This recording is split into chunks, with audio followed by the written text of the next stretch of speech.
Hello, this is Joe with NerdCaliber.com, and I'm here with Ben Templesmith, most famously known for 30 Days of Night. Mr. Templesmith, can you tell us about how did you get into drawing comic books?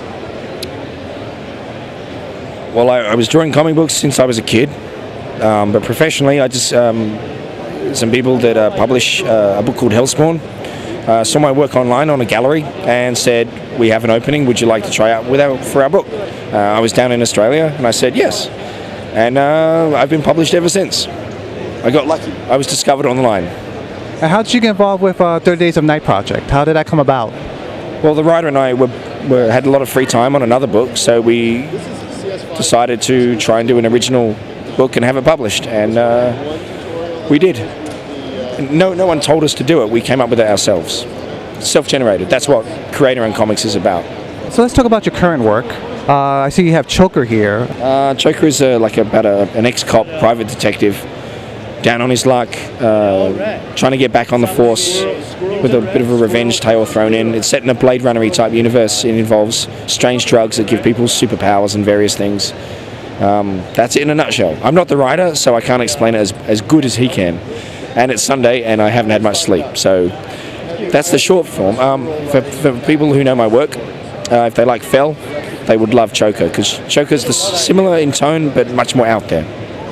Do you have anything else that's coming up or in the works? I have a lot, but nothing that I could directly plug. But I'm doing an illustrated film shortly called Black Sky. I'm doing more of my cult hit, Wormwood Gentleman Corpse. There's more of that coming early next year, hopefully. I'm keeping busy, and then there's a few other work-for-hire jobs that I'm doing that I can't talk too much about. But I did a thing for a new MMO called Bleed Out. It's coming out soon. I did a little comic story in that, and something with a rock band named Killcore, which has just been announced at this con. It's a motion comic type thing. What are your favorite works of science fiction or horror? Aliens, Dark City, The Thing, John Carpenter's The Thing, things like that. Those are the big. Those would be big science fiction and horror things that influence me. Now, how would you define horror nowadays? Like, what do you find that scares people? Well, true horror is things like Schindler's List and things like that. So, and Precious. I don't know. Maybe not Precious. Although that's pretty horrific. People mistake blood and gore and cheap titillation for horror.